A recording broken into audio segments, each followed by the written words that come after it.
Opposition जमातों ने किसी फार्मूले पर इत्तफाक किया है, बातें तो यही गर्दिश कर रही हैं, वो फार्मूला क्या है बज़ाहिर, तो पहले उस फार्मूले पे बात कर लेते हैं। फिर ये कि जो अराकीन असम्बली को हिदायत जारी की गई है मोबाइल फ़ोन्स तब्दील कर लें, मुल्क से बाहर ना जाएं, वो क्या है फार्मूले के मुताबिक आगे की हिकमत अमली? बिस्मिल्लाहिर्रहमानिर्रहीम, अस्सलातु वस्सलामु अलैका या सय्यदी या रसूलल्लाह, अस्सलातु वस्सलामु अलैका या सय्यदी या हबीबल्लाह। या सर पहले तो एक चीज़ क्लियर कर लेना, आसिफ अली जरदारी सब कहते हैं मेरे पास मुकम्मल हमारे पास नंबर पूरे हो चुके हैं, बल्कि ज़्यादा है। शाहिदा खान अब्बासी कहते हैं जी हमारे पास इतने ज़्यादा लोग हमारे साथ रब्ते में हैं और 5-6 लोगों की पार्टी जो है जो वज़ारत आला मांगती है वो ना भी हो, हम उसके बावजूद पूरे कर लेंगे। मौलाना फजलुर रहमान साहब का दावा है कि हमारे पास गिनती पूरी हो चुकी है। और पाकिस्तान पीपल्स पार्टी के रहनुमा, लीडर, आइंदा वज़ीर आज़म के उम्मीदवार बिलावल भुट्टो जरदारी साहब की अभी आपने तकरीर सुनी, उन्होंने एक लफ्ज़ कहा, आपने गौर नहीं किया, मैंने पूरे हो चुके होंगे। उन्होंने कहा फिर 5 दिन बाद हमारे उस वक्त तक पूरे हो चुके होंगे, यानी उनको पता है कि अभी तक पूरे नहीं हुए। अब बिलावल की बात पे यकीन करना है, आसिफ अली जरदारी साहब की बात पे यकीन करना है, हमने शहबाज शरीफ साहब की बात पे यकीन करना है, हमने मौलाना फजलुर रहमान की बात पे यकीन करना है, हमने शाहिदा खान अब्बासी, किसकी बात पे यकीन करना है? अगर इनके पास नंबर गेम पूरी हो गई होती तो मैं आपको ये लिख के दे रहा हूं कि आज के दिन तक तहरीक अदम एतमाद की रिक्वेजिशन पेश हो चुकी होती। मैं आपको अंदर की खबर दे देता हूं। ये जो मुलाकात हुई है ना यासर साहब, ये एक तो ज़हन में रखिएगा, ये फाइनल मुलाकात थी। फाइनल मुलाकात है? हाँ जी, फाइनल मुलाकात मौलाना की और आसिफ हाँ जरदारी साहब। इसके बाद जो मुलाकातें होंगी वो रूटीन की मुलाकातें होंगी, वो किसी और अहम नहीं होंगी इतनी। सही। इस मुलाकात से पहले मियाँ नवाज शरीफ से तफसीली गुफ्तगू करने के बाद मौलाना साहब की तफसीली गुफ्तगू होती है मियाँ नवाज शरीफ से।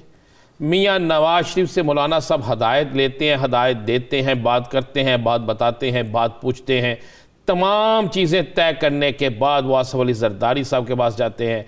आसिफ अली जरदारी साहब से जो गुफ्तगू होती है वो मीडिया पे नहीं आती, जो चीज़ मीडिया पे आती है वो गुफ्तगू का हिस्सा ही नहीं है। अब वहाँ पर 3 चीज़ें फाइनल हुई हैं, 3 चीज़ों पे गौर हुआ, फाइनल नहीं कर सकते। एक वहाँ के क्यों ना हम आइंदा 48 घंटों के अंदर अंदर तहरीक इंसाफ के कुछ लोगों से एक प्रेस कॉन्फ्रेंस करा के ये ऐलान करवा दें कि हम तहरीक इंसाफ की नशिस्तें छोड़ रहे हैं। सही। दूसरा, शहबाज शरीफ साहब का फार्मूला नहीं, ये शहबाज शरीफ का नहीं, ये जरदारी का फार्मूला था। ये शहबाज शरीफ साहब का नहीं था? नहीं, ये शहबाज शरीफ। दूसरा शहबाज शरीफ साहब का फार्मूला जो है उसमें कि जनाब एक फॉरवर्ड ब्लॉक खुल के सामने आ जाए जो कि हम नशिस्त पे नहीं छोड़ेंगे, लेकिन जनाब हम इनके खिलाफ खड़े हैं।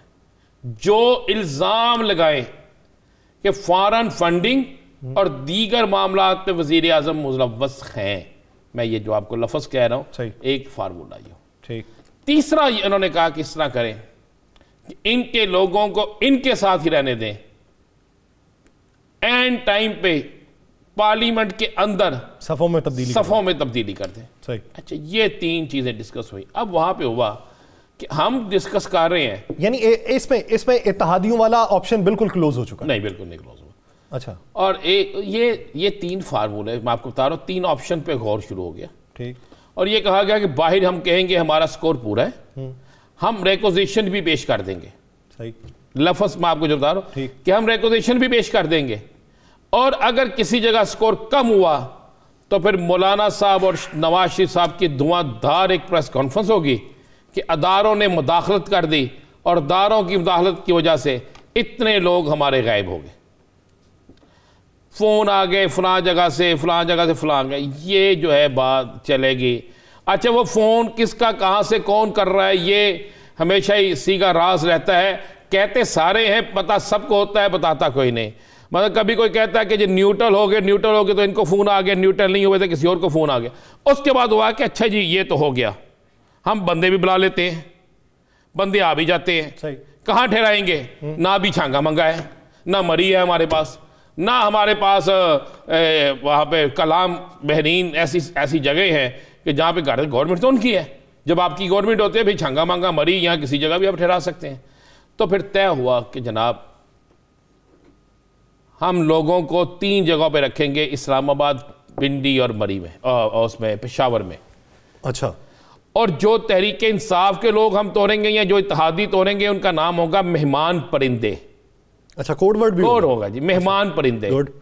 फिर कहा गया जो हमारे अपने जिन पे शक है उन्होंने कहा हमें 21 लोगों पे शक है। अच्छा, अपने भी 21 लोगों पे इन्होंने लाइन लगाई हुई है, 21 लोगों पे शक है। वो बागी परिंदे होंगे? उन्होंने बागी परिंदे नहीं, उन्होंने कहा जी वो जो होंगे उन्हें कहा जाएगा अपने मेहमान। अच्छा, वो बागी नहीं होंगे, अपने मेहमान। यानी ये मेहमान है, किसी और तरफ ना चले जाए। तो जो अपने मेहमान हैं हर मेहमान को जो है, हर 2 मेहमान जो है एक एक शख्स के ज़िम्मे डाले जाएंगे। अच्छा। वो उन्हीं के घर में रहेंगे। नए टेलीफोन, नई सिमें, नए मोबाइल, नई सिमें होंगी। व्हाट्सएप पे गुफ्तगू होगी, कोई व्हाट्सएप के अलावा गुफ्तगू नहीं करेगा। और गुफ्तगू में यही कहा जाएगा किसके पास कितने परिंदे हैं, मेहमान परिंदे किसके पास हैं, अपने परिंदे किसके, मेहमान किसके पास हैं। ये सारी चीज़ें ये कोड होगा। अब उसमें राज़ की तहरीक अदम एतमाद कम, कबूतरबाजी ज़्यादा। तो ये नहीं, देखें ये जैसा भी होता है ऐसा ही होता है। देखें मेरे जो ज़राए मुझे कह रहे हैं मैं आपको वो बता रहा हूँ। हमारे लिए पाकिस्तान के अरकान असम्बली इंतहाई सब मोहतरम है और हर शहरी मोहतरम है, जो भी मुंतखब है हमारे लिए तो मोहतरम है ना, बिल्कुल हमारे लिए मोहतरम है। हम हमारी तरफ से जिसकी मर्जी हुकूमत आए, जो इस मुल्क के लिए बेहतर है वो होना चाहिए। लेकिन यासर मैं आपको एक अंदर की बात बता दूँ, इन सारी कोशिशों, गुफ्तगू और सारी मेहनत के बावजूद भी हुकूमत के अहम तरीन हल्के जो हैं इस कदर मुतमिन हैं कि मैंने अपनी सियासी तारीख में अगर किसी के खिलाफ अदम एतमाद आती हो तो इस कदर उसे मुतमिन नहीं देखा। अगर किसी के खिलाफ अदम एतमाद 4 दिन बाद आती हो तो किसी दूसरे मुल्क का सदर वहाँ पे आके इस तरह एग्रीमेंट नहीं करता, इस तरह मुआहदे नहीं करता।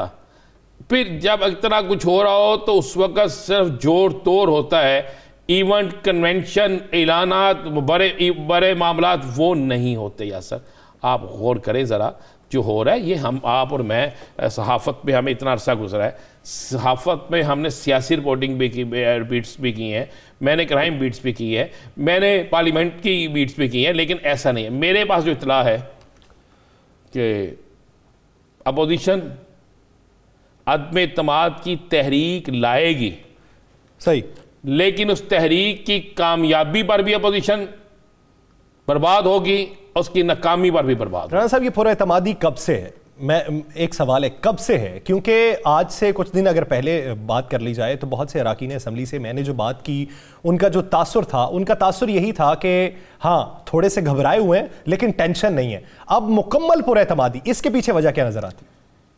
जब बंदा अपना गोल अचीव कर लेता है ना, सही, जब किसी नाराज को मना लेता है, यानी हम ये जब रूठे हुओं को मना लिया जाए, हाँ? जब रूठे को मना लिया जाए, ठीक, और जब गलत फहमियाँ दूर कर दी जाए तो फिर बंदा मुतमिन होता है।